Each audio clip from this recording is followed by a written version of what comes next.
ದಲ್ಲಿ ನಾವು ನಿಮ್ಮ ಅವೇರ್ನೆಸ್ ಸಬ್ಜೆಕ್ಟ್ನಲ್ಲಿ ಬರುವಂತಹ ಯೋಜನೆಗಳ ಬಗ್ಗೆ ಮತ್ತು ಇತರೆ ಪ್ರಶ್ನೆಗಳ ಬಗ್ಗೆ ನೋಡೋಣ. ಸೊ ಒಂದನೇದ್ದು, which of the following scheme is related to central government? ಈ ಕೆಳಗಿನವುಗಳಲ್ಲಿ ಯಾವುದು ಕೇಂದ್ರ ಸರ್ಕಾರಕ್ಕೆ ಸಂಬಂಧಿಸಿದೆ? PMJDY, Mudra Yojana, Atal pension Yojana, all.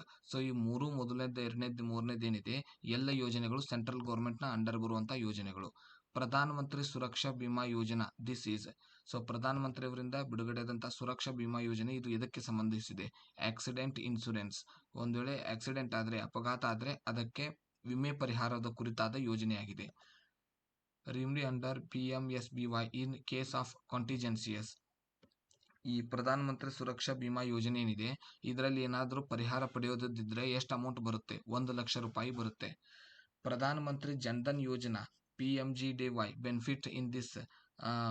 ಈ ಪ್ರಧಾನ ಮಂತ್ರಿ ಜನ್ಧನ್ ಯೋಜನೆ ಏನಿದೆ ಇದರಲ್ಲಿ 1,00,000 ರೂಪಾಯಿ ಇನ್ಶೂರೆನ್ಸ್ ಕವರೇಜ್ ಇದೆ. Maximum insurance compensation available under PMJDY. Highest ಎಷ್ಟು ಇನ್ಶೂರೆನ್ಸ್ ತೆಗಿಬಹುದು ಪ್ರಧಾನ ಮಂತ್ರಿ ಜನ್ಧನ್ ಯೋಜನೆಯಲ್ಲಿ? 2,00,000 ರೂಪಾಯಿಗಳನ್ನ ಪಡ್ಕೋಬಹುದು. What is the maximum age of Atal pension Yojana? Atal pension ಯೋಜನಾ ಪ್ರಕಾರ ಗರಿಷ್ಠ ವಯಸ್ಸು ಎಷ್ಟು? 40 ವರ್ಷ ವಯಸ್ಸಾಗಿರಬೇಕು. Year of commencement of LIC. So LICನ ಸ್ಥಾಪನೆ ಮಾಡಿದ ವರ್ಷ ಯಾವುದು? 1956. ಲೈಫ್ ಇನ್ಶೂರೆನ್ಸ್ ಮೀನಿಂಗ್ ಏನು? Insurance on human life. ಇದನ್ನ LIC ಲೈಫ್ ಇನ್ಶೂರೆನ್ಸ್ ಅಂತ ಕರಿತೀವಿ. Generic insurance is related to which of the following? ಈ ಕೆಳಗಿನವುಗಳಲ್ಲಿ ಜನರಿಕ್ ಇನ್ಶೂರೆನ್ಸ್, ಸಾಮಾನ್ಯ ಇನ್ಶೂರೆನ್ಸ್ ಎದಕ್ಕೆ ಸಂಬಂಧಿಸಿದೆ? ಲೈಫ್ ಇನ್ಶೂರೆನ್ಸ್, ಫೈರ್ ಇನ್ಶೂರೆನ್ಸ್, ಫೈರ್ಗೆ ಸಂಬಂಧಿಸಿದೆ. Which of the following issues a corporate bond? ಈ ಕೆಳಗಿನವುಗಳಲ್ಲಿ ಯಾರು ಕಾರ್ಪೊರೇಟ್ ಬಾಂಡ್ಗಳನ್ನ ಬಿಡುಗಡೆ ಮಾಡುತ್ತಾರೆ? ಪಬ್ಲಿಕ್ ಲಿಮಿಟೆಡ್ ಕಂಪನಿ ಕಾರ್ಪೊರೇಟ್ ಬಾಂಡ್ಗಳನ್ನ ಬಿಡುಗಡೆ ಮಾಡುತ್ತೆ. Which of the following is the responsibility of the treasury to manage marketable securities? All. Capital information planning, corporate finance, stock and capital market. So all is the correct answer. The value of money to be received in the future is greater than the value of the money in hand today. More. So ಯಾವಾಗಲಿದ್ರು ಇವತ್ತಿನ ಹಣ ಮುಂದಿನ ಹಣಕ್ಕೆ ಹೆಚ್ಚಾಗಿರುತ್ತೆ. ಅಂದರೆ ಇವತ್ತು ಇಡುವಂಥ ಹಣ ನೀವು ಮುಂದೆ ಪಡೆಯುವಂಥ ಹಣ ಇವತ್ತಿನ ಹಣಕ್ಕಿಂತ ಹೆಚ್ಚಾಗಿರುತ್ತೆ, ಅದು ವ್ಯಾಲ್ಯೂ ಹೆಚ್ಚಾಗಿರುತ್ತೆ. Interest reward on principal and interest is called compound interest. Principal amount ಮೇಲೆ ಇಂಟ್ರೆಸ್ಟ್ ಕಂಡುಹಿಡಿದ್ರೆ ಅದನ್ನು ಕಾಂಪೌಂಡ್ ಇಂಟ್ರೆಸ್ಟ್ ಅಂತ ಕರಿತೀವಿ.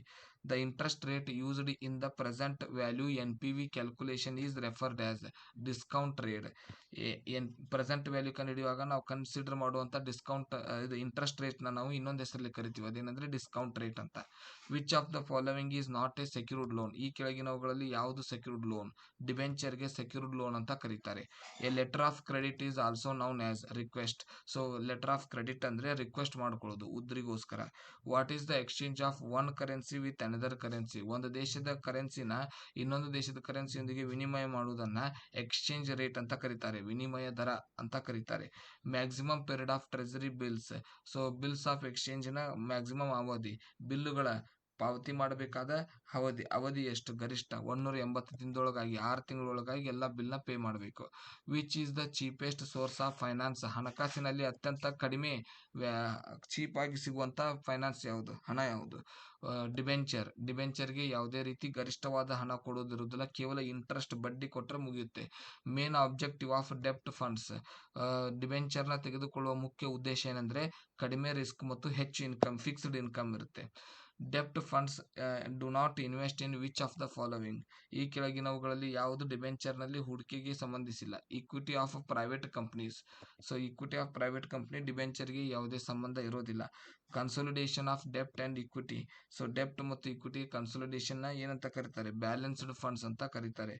Which of the following related to future growth? Future ಗ್ರೋತ್ಗೆ ಈ ಕೆಳಗಿನವುಗಳಲ್ಲಿ ಯಾವುದು ಸಂಬಂಧಿಸಿದೆ? Financial forecasting. Financial statement, this is one of a written report dealing the financial position of the organization. Reward to shareholders in profits, dividend. So ಷೇರುದಾರರಿಗೆ ಕೊಡುವಂಥ ಪ್ರತಿಫಲ ಏನು? Dividend, ಲಾಭಾಂಶ. Priority of right over assets. ಯಾರಿಗೆ ಹಕ್ಕಿರುತ್ತೆ ಆಸ್ತಿಗಳ ಮೇಲೆ? Preference share ಹೋಲ್ಡರ್ಸ್ಗೆ ಇರುತ್ತೆ, ಪ್ರಿಫರೆನ್ಸ್ ಶೇರಿಗೆ ಆಸ್ತಿಗಳ ಮೇಲೆ ಹಕ್ಕಿರುತ್ತೆ. The ratio of cost to dash is very important. ಕಾಸ್ಟ್ನೊಂದಿಗೆ ಯಾವ ರೇಷಿಯೋ ಇಂಪಾರ್ಟೆಂಟ್ ಆಗಿದೆ? ಡೆಪ್ಟ್ ಫಂಡ್ನ ರೇಷಿಯೋ ಇಂಪಾರ್ಟೆಂಟ್ ಆಗಿದೆ. Which of the following is financial market instrument? ಈ ಕೆಳಗಿನವುಗಳಲ್ಲಿ ಯಾವುದು ಹಣಕಾಸಿನ ಮಾರುಕಟ್ಟೆ ಸಾಧನ? Treasury bill. The issue price of share is face value, ಷೇರುಗಳನ್ನು ಬಿಡುಗಡೆ ಮಾಡುವಾಗ ಅದರ ವ್ಯಾಲ್ಯೂಗೆ ಏನಂತ ಕರೀತಾರೆ, face value. Apart from the face value ನಂತರ ಮಾರುಕಟ್ಟೆಯಲ್ಲಿ ಷೇರಿನ ಬೆಲೆ ಏರಿಳಿತಗೊಂಡ್ರೆ ಅದನ್ನ ಏನಂತ ಕರೀತಾರೆ, ಮಾರ್ಕೆಟ್ ಪ್ರೈಸ್ ಅಂತ ಕರೀತಾರೆ.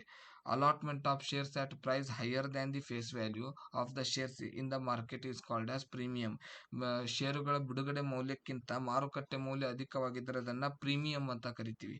Allotment of shares at price less than the original price. So ಷೇರುಗಳ ಬಿಡುಗಡೆ ಮಾಡುವಾಗ ಷೇರುಗಳ ಬಿಡುಗಡೆ ಮೌಲ್ಯ ಮಾರುಕಟ್ಟೆಯಲ್ಲಿ ರಿಲೀಸ್ ಆಗ್ತೈತಲ್ಲ ಅದರ ವ್ಯಾಲ್ಯೂ ಕಡಿಮೆ ಇದ್ರೆ ಅದನ್ನ ಡಿಸ್ಕೌಂಟ್ ಅಂತ ಕರಿತೀವಿ.